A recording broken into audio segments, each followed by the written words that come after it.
Friends आपण मानक सुस्वागत सिलोचना ट्रुथ टॉक यूट्यूब चैनल तरफ आपण मानक हार्दिक अभिनंदन नमस्कार। देखो आज मु आंध्र प्रदेश बद्री आसी पहुँच जाइए जोटा कि आम शिव मंदिर रे स्वामी मानकर इडुमूल्य कार्यक्रम जो स्वामी माने आज को प्राय मासे 15 दिन हम दीक्षा ग्रहण कर निज निजर मानसिक कर आज समस्त निजर संपर्क मान निमंत्रण कर शेष दिन यह सब आज इडुमूल सरला से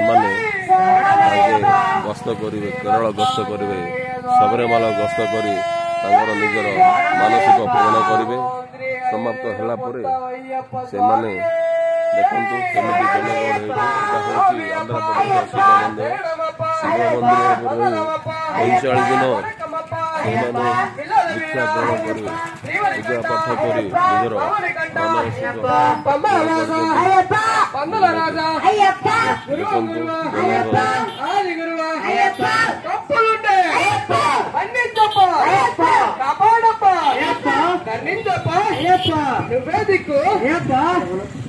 ओम श्री स्वामी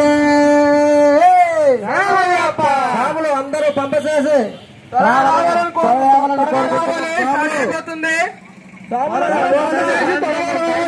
త్వరగా రావాలి।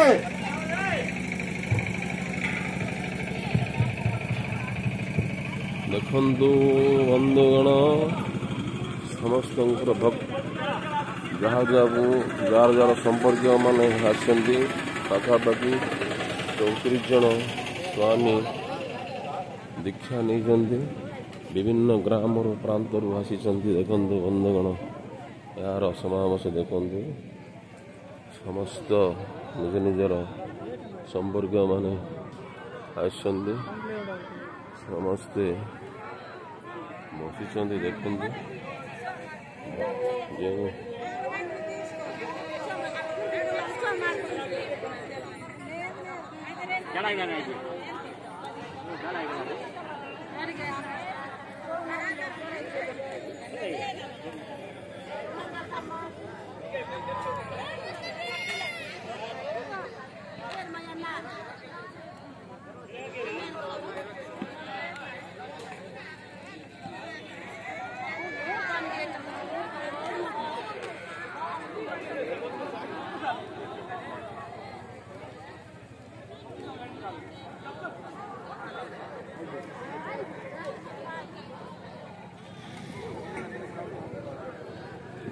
देखुंत एठाकार दृश्य केते सबू संपर्क मान आसी आज रुंड होती आज से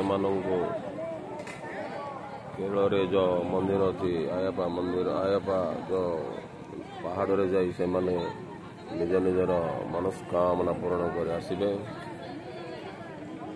स्वामी आमर गोटे स्वामी को ए विषय नहीं पचार मु गोटे स्वामी को निमंत्रण करुच्ची से तांके कौन मानसिक नहीं से हिसाब से कौन आर पारंपरिक कौन दुई पद कहे मु आमर सुरेश स्वामी को निमंत्रण करुच्ची किसी यही विषय नहीं टिके आमर जी यूट्यूब दर्शक बंधु टिके जनइबे कौन तार नियम कौन किए कौन यहाँ दीक्षा नियंती से विषय कहे आसतु स्वामी टी कहतु दर्शक वृंद टे शुणे।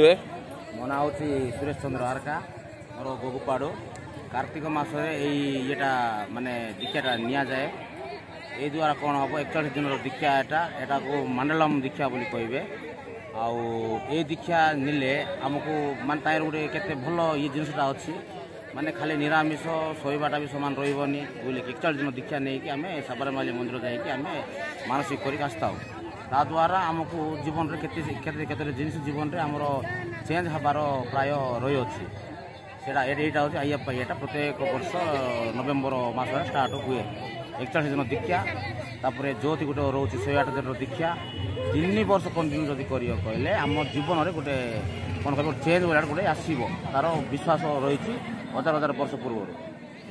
ଓକେ ସ୍ୱାମୀ ଠିକ ଅଛି କିଛି ଅସୁବିଧା ନାହିଁ।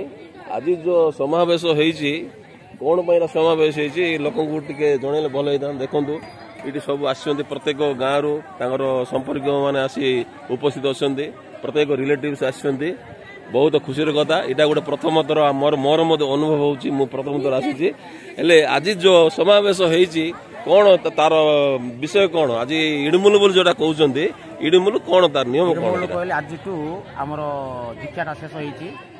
ଆଜି ଇରୁମୁଲ ଯୋଉ ଅଛି ମାନେ ଯେତିକି ଆମର କୁଣିଆ ବନ୍ଧୁ ଅଛନ୍ତି ବନ୍ଧୁବର୍ଗ ସେମାନଙ୍କ ଘରରୁ ଚାଉଳ ପୁଞ୍ଜି ଧରିକି ଆସିକି ଚାଉଳଟା ପକେଇଲେ ଆମେ କ'ଣ କରିବୁ ସେ ଚାଉଳଟା ଧରିକି ଆମେ ଯିବୁ କେରଳ ଯିବୁ ଆଇୟାପ୍ପା ସାନିଧାନମ୍ ଯିବୁ ସାବରିମାଲାରେ ସେ ଚାଉଳଟା ପଡ଼ିଲେ ତାଙ୍କେ ଯୋଉଟା ମାନସିକ ମାନେ ଆମ ଘରେ ଭଲ ଥାଉ ଏମିତି ତ ଥିବନି କି ମାନସିକ ବୋଲିଆଟା ସେଇ ହିସାବରେ ଠାକୁରଙ୍କ ପାଖକୁ ସେ ଚାଉଳଟା ପହଞ୍ଚେଇବୁ ଆମେ ସେଟା ନିଜ ନିଜ ବନ୍ଧୁବାନ୍ଧବଙ୍କୁ ଆମେ ଜଣେଇବୁ ତାଙ୍କେ ଚାଉଳ ଧରିକି ଆସିବେ ଚାଉଳ ତାପରେ 10-5 ଧରିକି ଆସିବେ ସେ ଦକ୍ଷିଣା ଭଳିଆ ସେ ସବୁ ନେଇକି ଆମେ ଭଗବାନଙ୍କ ପାଖରେ ଅର୍ପଣ କରିବୁ ଆମେ ଏହାକୁ ଇଡମୁଲ କୁହନ୍ତି। ଓକେ ବହୁତ ଖୁସିର କଥା ମତେ ମଧ୍ୟ ବହୁତ ଖୁସି ଲାଗୁଛି। ମୁଁ ମଧ୍ୟ ମୋର ନିଜର ସମ୍ପର୍କୀୟ ଯିଏକି ବର୍ତ୍ତମାନ ୟୁଟ୍ୟୁବରେ କହୁଛନ୍ତି ଆମର ସୁରେଶ ସ୍ୱାମୀ ସେ ମୋତେ ନିମନ୍ତ୍ରଣ କରିବା ଯୋଗୁଁ ମୁଁ ବି ଆସିଛି ମୋତେ ବି ଖୁସି ଲାଗୁଛି ବହୁତ। ଏଇଟା ଗୋଟେ ପାରମ୍ପରିକ ରୀତି ପ୍ରତିବର୍ଷ ଏ କାର୍ତ୍ତିକ ମାସରେ କରାଯାଏ। ସମସ୍ତେ ନିଜ ନିଜର ମାନସିକ ପାଇଁ ବୋଲି ଦୀକ୍ଷା ନିଅନ୍ତି ମାସେ କାଳ ତାଙ୍କ ନିୟମ କାନୁନ ଯେମିତି ପାରମ୍ପରିକ ରୀତିରେ ପାଳନ କରି ଆଜି ତାଙ୍କର ଶେଷ ଦିନ। ଦେଖନ୍ତୁ ଯେଉଁମାନେ ସବୁ ୟୁଟ୍ୟୁବ୍ ଚ୍ୟାନେଲ୍ ଦେଖୁଛନ୍ତି ଆପଣମାନଙ୍କୁ ଦେଖନ୍ତୁ କେତେ ଖୁସିର କଥା ପ୍ରତ୍ୟେକ ଗାଁରେ ଆଜି ପ୍ରାୟ ରୁଣ୍ଡ ହେଇଗଲେଣି ଇଆଡ଼େ ସବୁ ବସିଛନ୍ତି ଦେଖନ୍ତୁ ଆମର ମାଆ ମାନେ ବସିଛନ୍ତି ବହୁତ ଖୁସିର କଥା।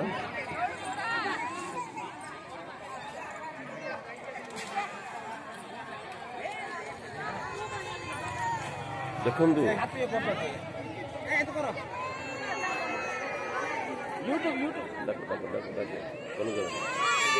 ନାଇଁ କିଏ ଆମର କିଏ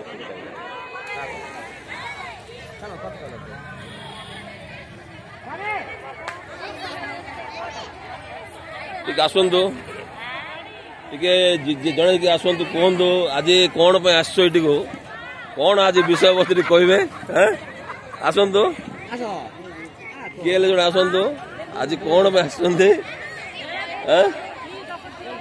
ଆସ ମମତା ଆସ ଇଆଡେ ବହୁତ ଖୁସିର କଥା ଆପଣମାନେ ଆସିକି ଯୋଗ ଦେଇଛନ୍ତି ବହୁତ ଖୁସିର କଥା।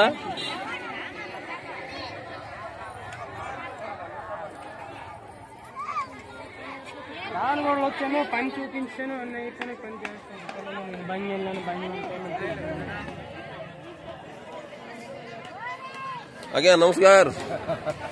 ଆଜି କୋ ଅଭିମୁଖେ ଟିକେ ଆସିଛନ୍ତି ଟିକେ ଦୁଇ ପଦ କୁହନ୍ତୁ କୋଉଠୁ ଆସିଛନ୍ତି ଟିକେ କହିଲେ ଭଲ ହେଇଥାନ୍ତା। ହଁ ଗୁଡାରେ ଆସୁଛନ୍ତି କଣ ପାଇଁ ଆସୁଛନ୍ତି ଆଜି ଯଜ୍ଞ ଚାଲିତ ଆସୁଛୁ କି ଯଜ୍ଞ ଏଇଟା ଆଇୟାପ୍ପା ହଁ ହଁ ଆଚ୍ଛା ଆଚ୍ଛା ଓକେ ଓକେ ଥ୍ୟାଙ୍କ ୟୁ ବହୁତ ବହୁତ ଧନ୍ୟବାଦ। କାହିଁ ମା ମାନେ ଜଣେ ଆସନ୍ତୁ କୁହନ୍ତୁ ଟିକେ ବିଷୟ ଟିକେ କୁହନ୍ତୁ କାହିଁକି ଆସିଛନ୍ତି କଣ ପାଇଁ ଆସିଛନ୍ତି ଆସନ୍ତୁ ସମସ୍ତେ ଆସିଛ ଇଡମୁଲକ ପାଇଁ ଆସିଛ ପରା ଆଜି କଣ ଆଜି କି ଦିନ ଆଜି କଣ ପାଇଁ ଆସିଛନ୍ତି କୁହନ୍ତୁ।